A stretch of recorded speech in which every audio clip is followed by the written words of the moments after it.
I don't know how to feel about the whole Shanks twin situation. I'm interested in how you feel about that. I vaguely recall you saying something about it one time, but you never elaborated on it. So what I said was that I'm not usually a huge fan of twins, because twins, especially evil twins, tends to be one of those devices used by lazy writers. I've almost never been satisfied by the answer to a mystery being solved by an identical twin. There are, of course, exceptions to that, which I won't mention, because if I do, then you know about the twin and it'll ruin the whole thing for you. But I am feeling pretty good about Shanks and Shamrock, because it doesn't feel lazy or cheesy to me. If anything, it feels the exact opposite, something that has been meticulously set up to the point where we didn't even know that we first met Shamrock back in 2018 during the Reverie arc. With that said, a lot of my feelings are going to depend on just how well Shamrock stands as a character of his own. Because another thing I really don't like about twins is that the evil one often ends up being a shallow caricature, and that's because the evil twin tends to be introduced as this final plot twist and there's no time to really explore it. With twin twists, it's usually a very quick in and out. Oh, here's a twin. Wasn't that a twist? And we're done. But in a story and a world like One Piece, Shamrock has the opportunity to really make an impact. And it's very possible that by the time that Elbaf is over, we may know him better than Shanks. At least that's the sort of thing I'm hoping for. Because I don't think that any of us would be satisfied by an evil Shanks that doesn't really have a personality or drive beyond being a stereotypical bad man for the sake of bad things. But I can't imagine that Oda would do that. Not with a character so heavily tied to Shanks. And so this is where the real work begins. I'm giving Oda the benefit of the doubt, and it's up to him to make this character work, and I know that he's more than capable of doing that. So I'm gonna go ahead and buy my ticket for the Shamrock train departing in approximately now, or more likely next week, so I'll see you there. It isn't confirmed Shanks is a Figarland, right? They could just look like each other, so I think it's helpful to go through this at regular intervals because, not everyone has seen Film Red. But in that movie, Uta was said to be the daughter of Shanks, and the Five Elders used that fact to complain about the Figarland family, heavily implying that Shanks is a member of that family, because the comment doesn't make any sense otherwise, as Uta had no known connection to anyone else. However, I do recognize that in the manga, the core product, that this connection between Shanks and the Figarland family has never directly been made until now. I think it's going to be pretty difficult to buy the idea that Shamrock just so happens to look like Shanks, and that Garling just so happened to look like Shanks as well when he was younger. There's definitely something going on here. And you know what? Maybe they're not brothers, maybe there's no fathers and uncles, maybe they're all just clones or something, but there's definitely a connection. And either way, I guess this would make the Figarlands the most infamous family in the One Piece world now, with an Elder Star, a captain of the Holy Knights, and an Emperor of the Sea, all in the span of 2 generations. I feel so vindicating for always insisting that Shanks was Irish. I mean, it was a pretty safe bet. Ireland has the largest percentage of redheads per capita, with a whopping 10% of the population being clad in those ginger locks, and Shanks itself is a Celtic surname. It even has its own coat of arms featuring a mighty 3 shells, which is actually a very interesting coat of arms to dissect in relation to One Piece, because it heavily features the color purple, which is of course a symbol of royal majesty, and the fess, mate, the fess, which is the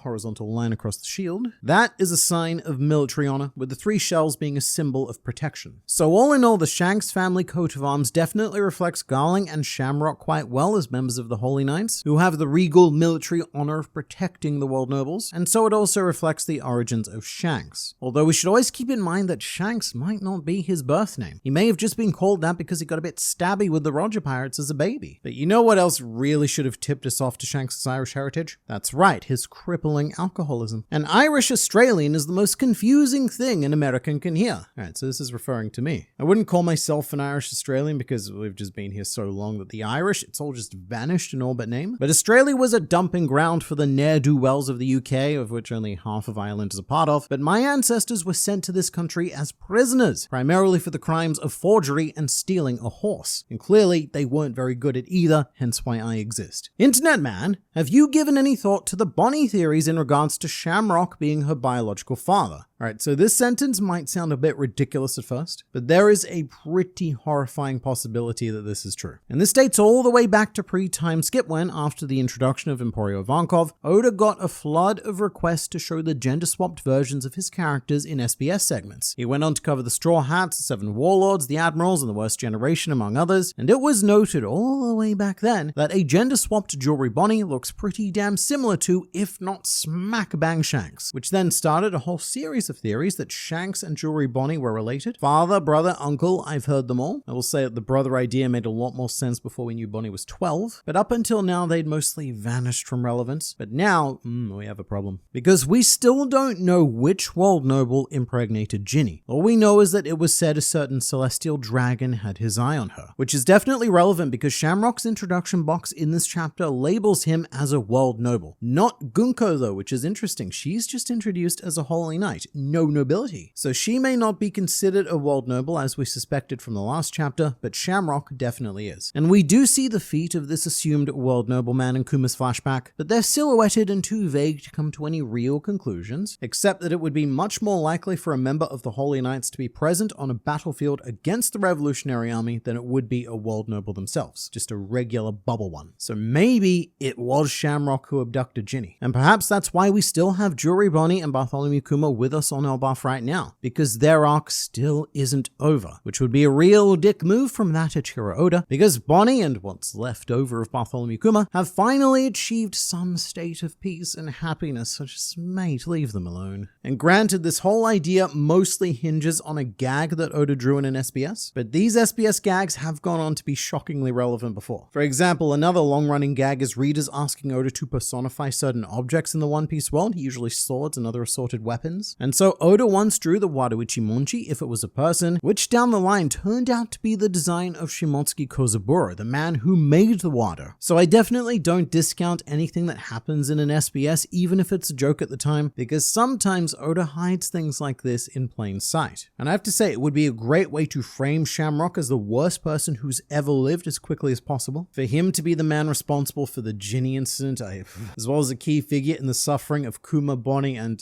of course, Ginny. It's King Harold's sword in Jarl's head. Alright, so this was an idea that popped up after the last chapter because we saw an obscured shot of King Harold holding his sword, and admittedly it does seem very likely because these swords have a fairly unique guard where the sides extend up at a right angle. I didn't want to jump to any conclusions last week because for all I knew it might just be a generic design for Elbaf swords. However, we saw a lot of swords in this chapter with the mass grave, and none of them have that characteristic. So that's another point in favor of bad Harold, because well, it's pretty incriminating when your sword has been lodged into the skull of a beloved old man. It makes sense though, because Jarl is from that older generation of Elbaf, the warring, fighting savages, which is not the path that Harold wanted to pursue, allegedly. That's what we've been told. And I've also seen it suggested that Jarl's sword is going to be taken out at some stage, and that will return his memories to him. As if right now the purpose of the sword is to obscure those memories, because perhaps they were too painful, or Jarl himself couldn't bring himself to implicate an innocent Loki, so either Loki stabbed him or Jarl stabbed himself to hide the truth for the sake of the prosperity of Elbaf. I guess we'll just have to wait until Jarl comes into contact with some sort of skilled physician, which there is at least one on this island, a certain Tony Chopper, who has been conveniently kept from meeting with Jarl to this point. Jarl is pronounced Jarl. Look, I'm going to be honest with you. It is taking all of my self-control at all times not to pronounce his name as Ja Rule, so I'm going to take the win where I can. However, this commenter is 100% correct. In Japanese, his name is Yaruru, and I've been mispronouncing this since 2017 when he was first introduced in the Big Mom flashback. Very embarrassing. But not quite as bad as the fact that I genuinely thought that Robin's mother's name was Nico Olivia for most of my life, before coming to the startling realization that my lazy brain had just added that extra I. Loki must be using observation haki and future sight to anticipate those arrow attacks. Remember, he is blindfolded. So observation haki, yes, but not necessarily future sight. To invoke the Fujitora example again, he's blind, but his observation haki can make out vague shapes, which would be enough to see the rough form of an arrow. And after you've been hit by these vague shapes a few times, then you'd probably get the idea of what it is they denote, which Loki had. We'd cut to him and he was already all beaten up. But with that said, I would be all on board with Loki having future sight, because after Katakuri, any major player in this world kind of needs it to be taken seriously. Although since Loki lost to Shanks, maybe he doesn't have it, or if he does, it may have gotten cancelled out by Shanks being able to look slightly further into the future than him. As a despicable and creepy nerd, I am real happy with Oda giving more screen time to Road. Well, as predicted, Road is well into his redemption arc. He went through the penance phase where everyone beat him up for our enjoyment. He even got crucified, and now Oda's softening him up. And I'm both surprised and not surprised at how much this chapter endeared me to Road. The shots of him as a child were adorable, and I love the friendship that he formed with Harden. He's still going to be annoying though, that's not going to change. Oda's just taking Road from despicable, disgusting simp to more tolerable simp. This was necessary though because Road isn't a Caesar-like character. He's not a villain that we can just discard somewhere on the side of the road. He's actually part of the Straw Hat Grand Fleet, so it is important that we can at the very least tolerate him. Goko sure is arrogant. Yeah, right. Very good.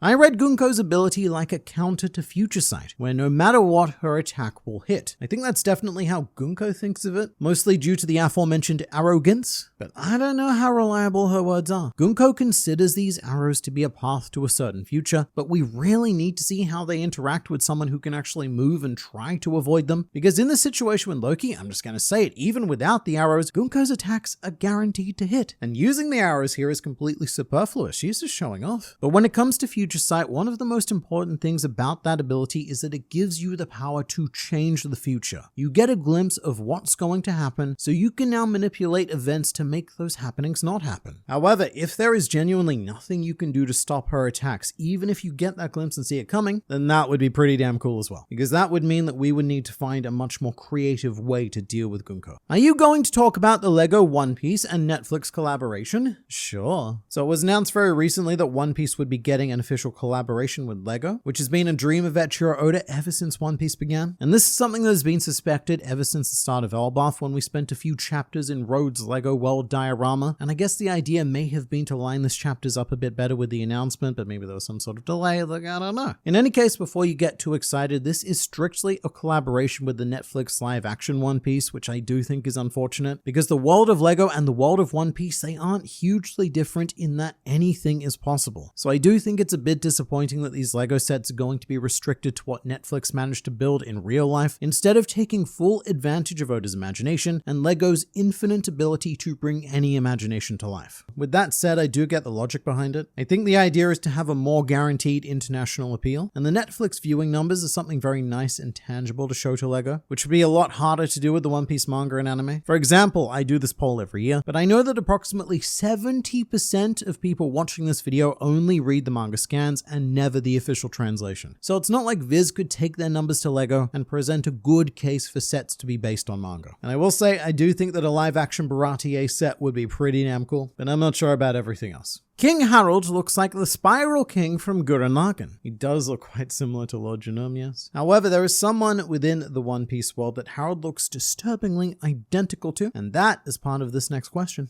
I wonder then if Kaido has some relation to the ancient giants given his horns, or as being mentioned in the previous chapter wasn't just a coincidence. Alright, yeah, so forget about the ancient giants for a second, because I'm wondering if Kaido has an even closer relation. I didn't bring this up in the chapter review video, because they're very quick response kind of things and I don't have a lot of time to linger on thoughts, but Harold reminded me of someone and I didn't realize who that someone was until I'd finished recording, and I feel pretty ridiculous for not being able to pinpoint this, but King Harold is the mirror image of Kaido, as if Kaido's trying to go undercover with a very bad disguise. They have the exact same head, the same mouth, the same beard, eyes, general facial expressions, and had King Harold not ripped off his horns, at this stage I'd be very tempted to say that these horns would have been similar, if not the exact same as Kaido's as well. So what does this imply? Well, Kaido, look, he had to come from somewhere, and while I don't want to immediately jump to something huge like he's the son of King Harold, that is definitely not impossible. Kaido is 59 years old, which is only 4 years younger than Loki. So we know that Harold was certainly physically capable of fathering him, and if so, then the reason why Kaido was quickly gotten rid of and potentially dumped on the Vodka Kingdom would be because of those horns. The idea that Harold wanted to remove any traces of the ancient giants from Elbaf, and so Kaido would be kind of like a failed experiment to him, something shameful to be gotten rid of. And I don't know if we're ever going to go this far, but maybe this could even go on to explain the other mysterious Oni in One Piece, many of which were part of the Beast Pirates, like Black Maria, Ulti, Page 1, Sasuke, Who's Who, and Jack at the very least. Imagine if all of them were children of King Harold, like he'd attempted to breed with every different race in an attempt to produce the aesthetic future that he wanted for Elbaf. But they were all failures except for one person, which was Harden, but even then he was seen as impure by Elbaf buff standards at the time. In which case, Yamato would actually be Harold's grandchild, which would explain the height. I often forget this because of how Oda draws, but Yamato is massive, and that could be the result of being 1/4 giant. Kaido is also quite massive, but he's only about half the height of the average giant, which would make perfect sense if he himself was half giant. And while this is still definitely in the crackpot realm, I'd be pretty excited because that would make Harold the big daddy of the One Piece world, as he essentially would have done what Big Mom did and endlessly produced children in his quest for peace. It would also make Kaido's obsession with war hit a lot harder in retrospect, because that's his lineage. Dude could have been born on Warland. But in fact, even if he has no relation to King Harold, I'm liking his motivation a lot more now, knowing that he is almost certainly a descendant of the ancient giants, because according to what we've heard, those with ancient giant blood are more susceptible to battle lust, and so Kaido would have been following his innate desire since childhood, as a soldier of the Vodka Kingdom, as a member of the Rocks Pirates, and eventually as an Emperor of the Sea, planning to plunge the entire planet into the largest war battle that has ever existed. I'm liking that a lot because one of the things about Wano that was really lacking for me was that solid Kaido motivation, but this would answer that question to some degree. Or not, because we do have another ancient giant in Little Oz Jr., and he wasn't, the most violent person we've ever met, but this idea is still definitely worth keeping an eye on and looking into further, because this may also tie into the cover story, as we are on the verge of reintroducing the Topiropo into relevance, or at the very least, who's who. And Oda's been pretty phenomenal at that kind of crisp timing lately. Like how on Egghead Island, he tied the Mads origin into the Germa 66 cover story, which heavily informed the events actually happening on Egghead Island, so we'll just have to wait and see where he takes us from here.